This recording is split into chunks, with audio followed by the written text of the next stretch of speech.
What is the difference between a monster film and horror film? For both, the aim is to scare the audience, and yet in different ways. I submit to you that a monster film's primary emotional tool is terror, the fear of that which you can see looming right before your eyes. Monster films are filled with young women screaming as they behold some horrifying creature, or crowds running through the streets. But a horror film's primary tool is what I will call dread, the fear of that which might happen to you. Heck, you don't even need a monster for that, just someone or something capable of hurting or killing you. That could be a robot, a serial killer, or a virus. The horrifying state of each unfortunate victim is usually displayed for the purpose of increasing your sense of dread the next time around. There are hundreds of monster movies that try to stake a claim to the science fiction genre. Most of them don't really make it. If the only science pertains to the origin of the monster, for example, Frankenstein, 1931, then it is just a sidebar, a necessary artifact of the situation. But there are relatively few horror films that care to cross over into science fiction. Vampires, for instance, are good candidates for dread because they can sneak up on you and you fear the prospect of being bitten. But the vampire's origin is squarely a supernatural one. Because of this, the few films that attempt to marry sci fi with horror are particularly interesting, at least to me. The best early example that comes to mind is The Fly, 1958, which involves a scientific experiment that goes wrong. The resulting monster is really just a man fighting against the effects of his own experiment, but its only real connection to horror are the horrifying images it presents. That is a far cry from the kind of suspenseful dread that is generated in most horror films.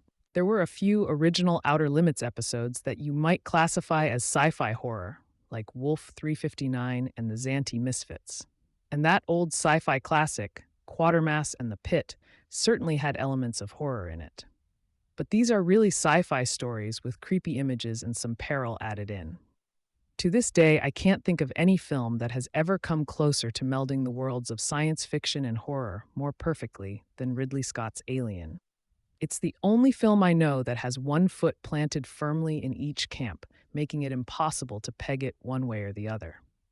That's just one of the reasons Alien remains a classic of both genres.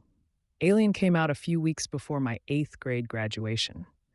I had always made it a point to avoid horror films because I have quite an imagination and have never liked giving it material I don't want to keep around. It wasn't very hard to avoid such films either because there was no PG-13 rating at that time.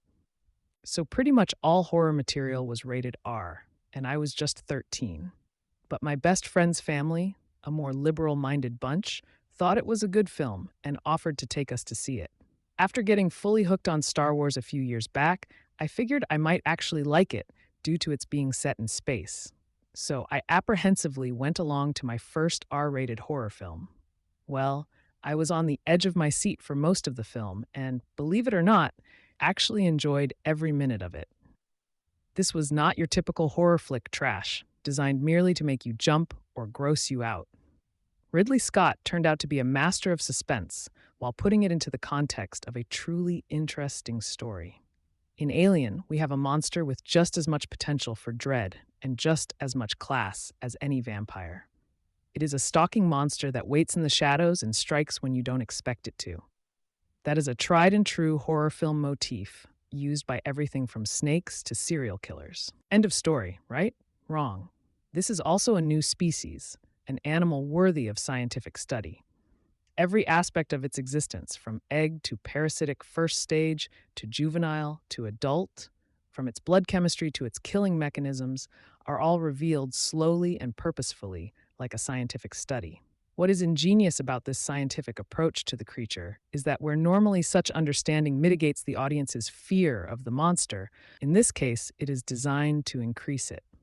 Each new revelation makes the creature more dangerous and menacing, and never once does the crew gain the upper hand from the knowledge of it.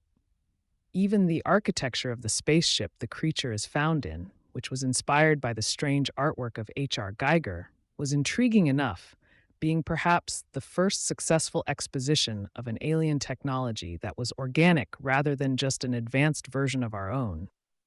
That served to emphasize the animal nature of the alien rather than its intelligence. Add to that the usual sci fi peripherals, like it all taking place in the future and in deep space, and you have a bona fide science fiction film as well. Another quite ingenious director's choice was the depiction of daily life on the spaceship. This was not the pristine military operation you might find on a Star Wars battlecruiser. No, this ship was just an unimportant mining frigate, or so we are made to think for at least the first half of the film.